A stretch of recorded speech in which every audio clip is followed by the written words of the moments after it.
Everyone, myself Professor Vaibhav Solanki from Sri Swaminarayan Institute of Technology, civil engineering department 6 semester. हमारा subject है urban transportation planning और आज हम बात करने वाले हैं unit 2 urban mass transportation system की।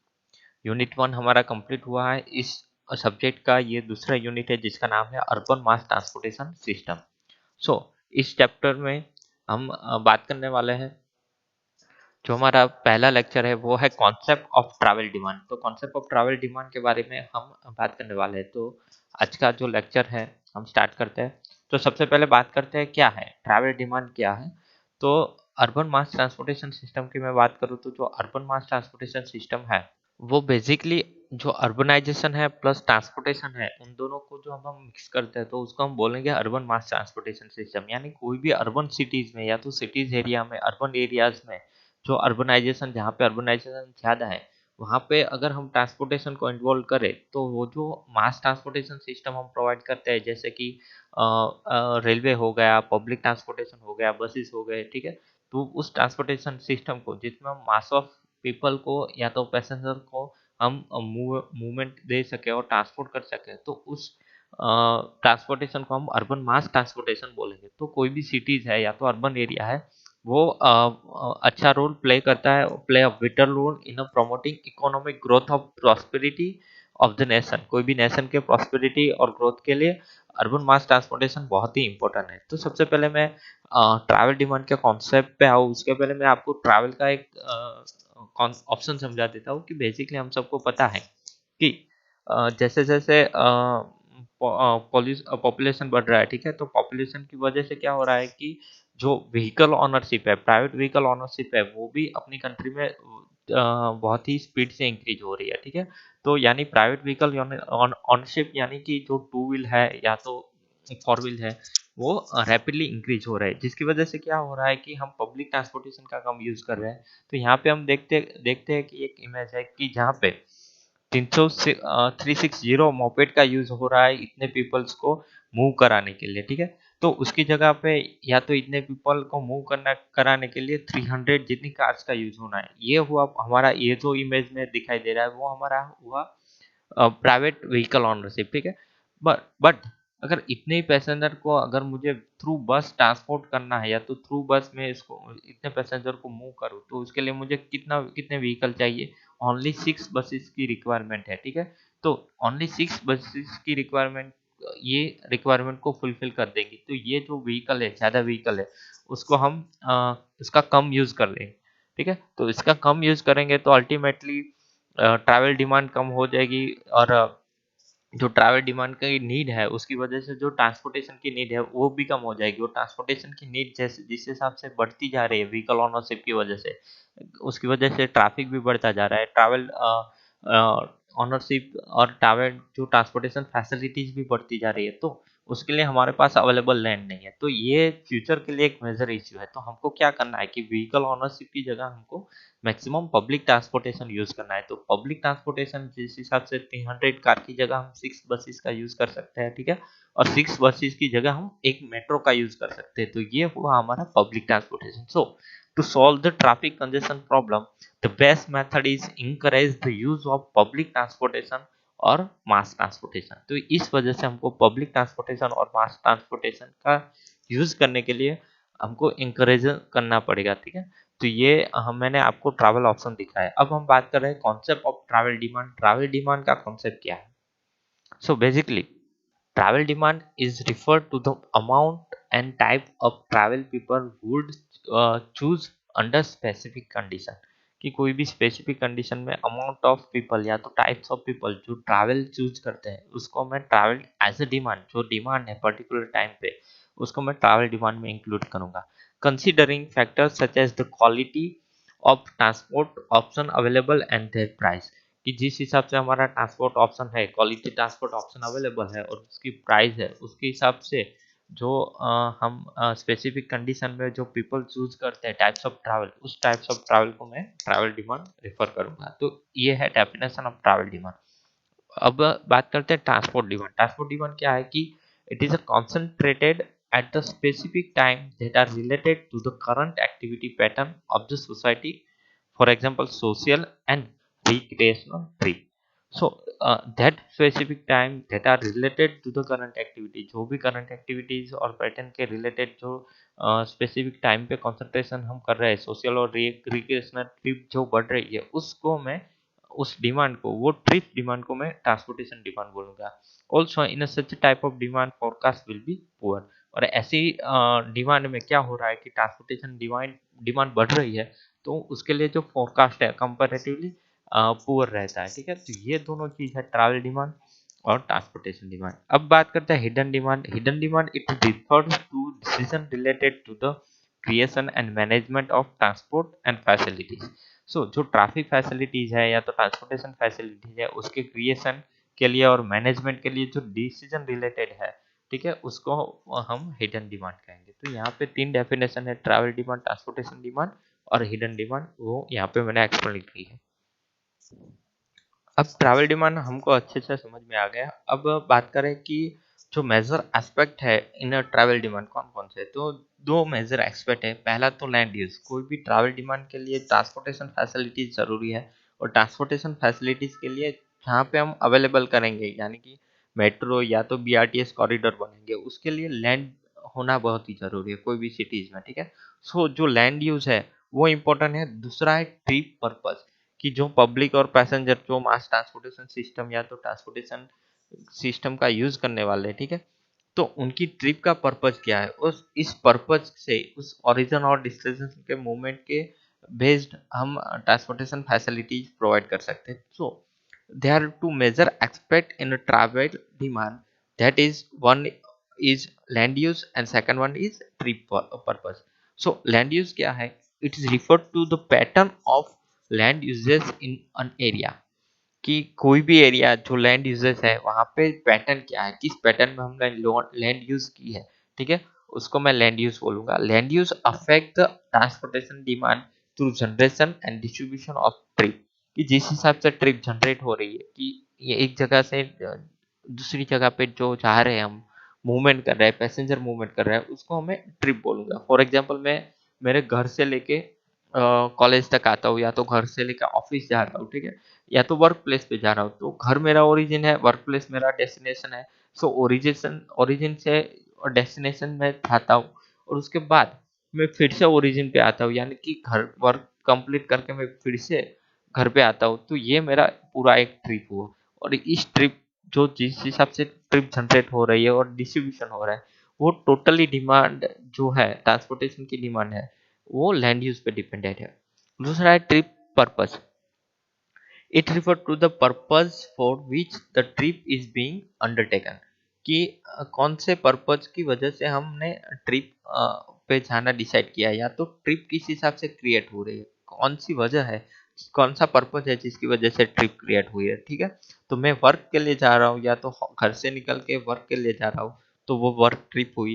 ठीक है, इस हिसाब से जो ट्रिप है उसको मैं ट्रिप बोलूंगा, और ये हमारा पर्पज है। ठीक है, so a trip is a movement from origin to destination. The distance between origin and destination is called trip length. और origin और destination के बीच का जो distance है उसको मैं trip length बोलूंगा। And the time taken is known as trip time. और जो time available है और time लगता है trip complete होने में, उसको हम trip time बोलेंगे। So travel demand के लिए जो मेजर एस्पेक्ट है वो है लैंड यूज और ट्रिप पर्पस। और उसके साथ साथ ट्रैवल डिमांड के लिए जो फैक्टर अफेक्टिंग है, कौन कौन से फैक्टर है वो डायरेक्टली ट्रैवल डिमांड को अफेक्ट करेंगे, तो उसमें है socio economic factor, location factor and public transportation accessibility factor. ठीक है, सोशियो इकोनॉमिक फैक्टर क्या है, कि बेसिकली कि जो सोशली और इकोनॉमिकली जो फैक्टर है, कि इकोनॉमिकली फैक्टर है बजट है, या तो बहुत सारी चीजें, और सोशल फैक्टर है कि किस हिसाब से लैंड यूज है, तो ये सब सोशल फैक्टर है, वो डायरेक्टली अफेक्ट करेंगे। दूसरा है लोकेशन फैक्टर। लोकेशन फैक्टर के कौन से लोकेशन पे हम ट्रांसपोर्टेशन प्रोवाइड कर रहे हैं, वहाँ पे ट्रैफिक कितना है, लैंड अवेलेबिलिटी किस हिसाब से है। ठीक है, तो वो भी इंपॉर्टेंट फैक्टर है। और तीसरा है पब्लिक ट्रांसपोर्टेशन एक्सेसिबिलिटी फैक्टर, कि अगर मैं यहाँ पे बीआरटीएस अवेलेबल करता हूँ, तो उसके साथ साथ मुझे रेलवे का कनेक्शन किस हिसाब से है, एयरपोर्ट का कनेक्शन किस हिसाब से है, इस हिसाब से अदर ट्रांसपोर्टेशन एक्सेसिबिलिटी किस हिसाब से है, या तो जो मेरा पब्लिक ट्रांसपोर्टेशन है, मैं घर से निकल रहा हूँ तो वहाँ से कितना दूर है पब्लिक ट्रांसपोर्टेशन जहाँ से मेरी ट्रिप जनरेट हो। तो वो जो पब्लिक ट्रांसपोर्टेशन की असेसिबिलिटी है, कितने इजीली एसेसिबल है, वो जो नोडल पॉइंट है जहाँ से हम अपनी जर्नी स्टार्ट करते हैं, तो वो भी फैक्टर इंपॉर्टेंट है। तो यहाँ पे 3 फैक्टर मैंने आपको एक्सप्लेन किया है। सो ये जीटीयू के लिए बहुत ही इंपॉर्टेंट फैक्टर है कि social factor affecting of travel demand. तो कौन कौन से हैं? Socio economic factor, location factor और एसेसिबिलिटी फॉर पब्लिक ट्रांसपोर्टेशन। सो इन तीनों फैक्टर को हम अच्छे से समझते हैं यहाँ पे। तो पहला है सोशियो इकोनॉमिक फैक्टर, जैसे कि हाउस होल्ड की इनकम कितनी है, कौन सा ऑक्यूपेशन है, कि जो हाउस होल्ड है, ठीक है, पर एक मेरा घर है उसमें 3 लोग हैं, ठीक है, तो 3 लोग यहाँ पे रह रहे हैं, तो ये जो एक हाउस होल्ड हुआ, ठीक है, और उस हाउस होल्ड की इनकम कितनी है, तो वो इनकम डिपेंड करेगी कि जो फैमिली साइज है 3 लोगों की, उनमें से कौन है जो जॉब कर रहा है, या तो कौन है जो ऑक्यूपेशन में इन्वॉल्व है, ठीक है। तो ऑक्यूपेशन का स्टेटस क्या है, फैमिली साइज कितनी है, 4 लोग है, 5 लोग है, और उसका कंपोजिशन ऑफ हाउस होल्ड किस हिसाब से। दूसरा है कल्चरल एक्सपेक्ट क्या है, और उसके बाद है नंबर ऑफ कार पर हाउस होल्ड, कि कितने व्हीकल है, नंबर ऑफ कार पर हाउस होल्ड कितने व्हीकल है, ठीक है। तो ये है सोशियो इकोनॉमिक फैक्टर जो डायरेक्टली अफेक्ट करेंगे, ठीक है। अगर मेरी हाउस होल्ड साइज कोई पर्टिकुलर एरियाज में ज़्यादा है तो वहाँ पे ट्रिप ज़्यादा जनरेट होगी, ट्रिप ज़्यादा जनरेट होगी तो ट्रांसपोर्टेशन फैसिलिटीज़ में चेंजेस आएंगे। तो इस हिसाब से ये डायरेक्टली अफेक्ट करता है ट्रैवल डिमांड को। अगर हाउस होल्ड ज़्यादा है, हाउस होल्ड की इनकम ज़्यादा है, तो मैक्सिमम ट्रिप करेंगे, ठीक है, और जो मैक्सिमम ट्रिप होगी तो उसके हिसाब से ट्रैवल डिमांड भी बढ़ेगी और डिमांड इंक्रीज होगी, ठीक है। तो इस हिसाब से हम एक्सप्लेन कर सकते हैं इस चीज़ को। लोकेशन फैक्टर क्या है कि सबसे पहला पॉपुलेशन, कहाँ पे कितना पॉपुलेशन है वो इंपॉर्टेंट फैक्टर है। दूसरा है कि रेसिडेंशियल डेंसिटी कितनी है, ठीक है। अगर लो डेंसिटी है तो वहाँ पे भी मैं मेरा ट्रांसपोर्टेशन फैसिलिटी रिक्वायर नहीं कर सकता, और इस हिसाब से लो डेंसिटी पे जो ट्रैवल डिमांड है वो भी लो रहने वाली है, हायर डेंसिटी पे ट्रैवल डिमांड हाई रहने वाली है। और डिस्टेंस कितना है, household from town centre to business district, यानी कि जो सीबीडी है, सेंट्रल बिजनेस डिस्ट्रिक्ट, वहाँ से हाउस होल्ड का जो डिस्टेंस है वो कितना है, ठीक है। तो ये तीनों इंपॉर्टेंट लोकेशन फैक्टर है। पब्लिक ट्रांसपोर्टेशन की एक्सेसिबिलिटी की बात करें तो nearness of public transportation facilities की, हमारी जो पब्लिक ट्रांसपोर्टेशन फैसिलिटीज है वो कितनी नियर है। दूसरा है कि efficiency and reliability of the public transportation, की क्या एफिशिएंसी और रिलायबल है पब्लिक ट्रांसपोर्टेशन सिस्टम। और तीसरा है फेयर स्ट्रक्चर क्या है रूटिंग के लिए, और फेयर स्ट्रक्चर क्या है, ठीक है। तो ये 3 पब्लिक ट्रांसपोर्टेशन एक्सेसिबिलिटी फैक्टर है। Factor affecting choice of travel mode, कि कौन से मोड का हम चॉइस, कौन से मोड के थ्रू हम चॉइस करेंगे ट्रैवल करना, ठीक है। तो वो डिपेंड करता है पर्पज ऑफ ट्रिप पे, डिस्टेंस कितना ट्रैवल्ड है उसके। और तीसरा है कि इनकम ऑफ द ट्रैवलर, उस पर डिपेंड करता है, और occupation status of the traveller, कि ट्रैवलर का ऑक्यूपेशन स्टेटस क्या है उसके ऊपर डिपेंड करता है। तो ये 4 चीजें factor affecting of choice of travel model, ठीक है। तो ये क्वेश्चन 3 या 4 मार्क्स में अवेलेबल हो सकता है आपके सामने। अब बात करें sequential and simultaneously model, sequential और simultaneous model for travel demand. तो सीक्वेंशियल और साइमल्टेनियस मॉडल्स की बात करें तो इट कंसिस्ट फॉर डिस्क्रिप्टर, की इसके लिए टोटल 4 डिस्क्रिप्टर है ये मॉडल के लिए, ठीक है। और किसी भी ट्रांसपोर्टेशन सिस्टम के लिए, ट्रांसपोर्टेशन फैसिलिटीज के लिए, मास ट्रांसपोर्टेशन के लिए ये 4 इंपॉर्टेंट डिस्क्रिप्टर है। पहली है ट्रिप फ्रीक्वेंसी, दूसरा है डेस्टिनेशन, तीसरा है मोड, और चौथा है रूट एंड अदर चॉइस, ठीक है। तो ये 4 सीक्वेंशियल डिस्क्रिप्टर है, उसके बेस्ड हम मॉडल अगर हम क्रिएट करें तो किस हिसाब से हमारा मॉडल क्रिएट होगा। तो यहाँ पे मैंने सीक्वेंशियल मॉडल का एक एग्जांपल अवेलेबल किया है आपके लिए। तो ये है कि इनपुट कंडीशन क्या है, कि सोशल इकोनॉमिक नीड क्या है, सोशल इकोनॉमिक स्टेटस क्या है, और नेटवर्क कंडीशन क्या है कोई भी ट्रैवल पैटर्न की, ठीक है।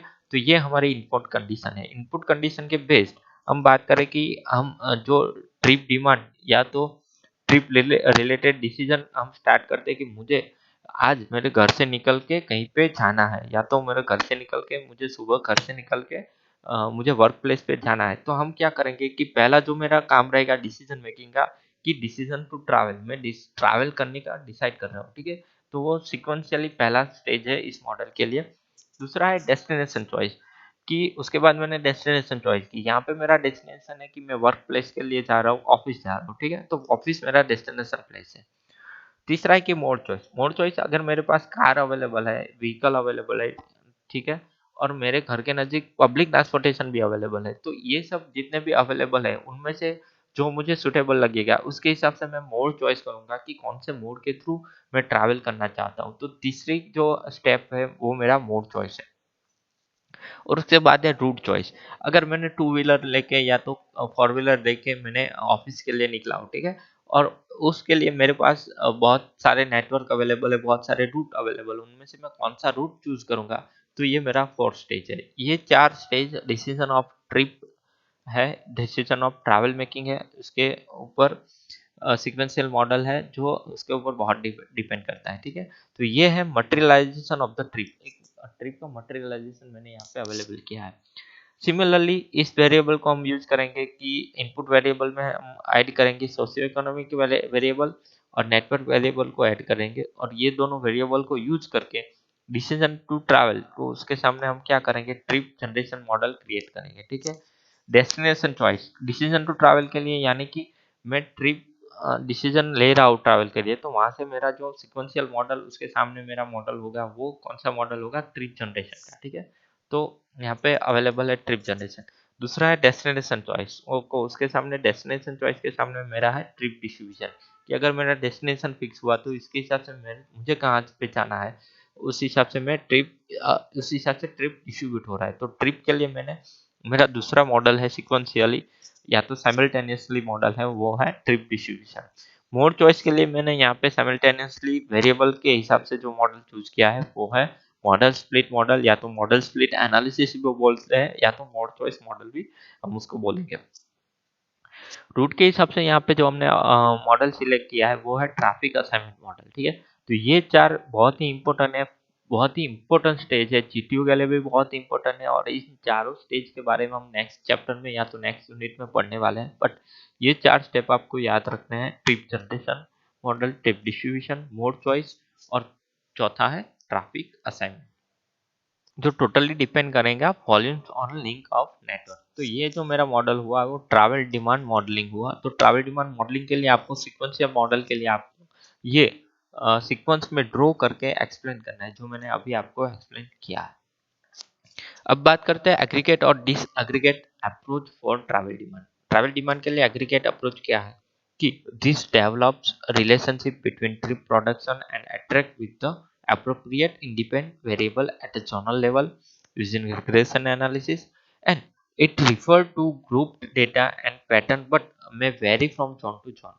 So basically हमारा जो एग्रीगेट अप्रोच है कि जहाँ पे हम अप्लाई कर रहे हैं कि रिग्रेशन टेक्निक से या तो क्रॉस क्लासिफिकेशन टेक्निक से हम यूज कर रहे हैं। तो मैं आपको सबसे पहले बता दूं कि एग्रीगेट अप्रोच और डिसएग्रीगेट अप्रोच जो हम डिटेल्स में पढ़ने वाले वो नेक्स्ट यूनिट में पढ़ने वाले हैं, जहाँ पे ट्रिप जनरेशन मॉडल आएगा। ट्रिप जनरेशन मॉडल के साथ पहले अगर ये थियोरी आपको समझनी है तो उसके लिए आपको ये चार्ट समझना पड़ेगा कि मैं ट्रिप जनरेशन मॉडल की बात करूँ। सिक्वेंशियल मॉडल में जो हमारा पहला मॉडल है ट्रिप जनरेशन मॉडल, जो decision of travel, decision to travel पे डिपेंडेंट है, ठीक है, और वहां पे सोशियो इकोनॉमिक वेरिएबल हमने यूज किया है।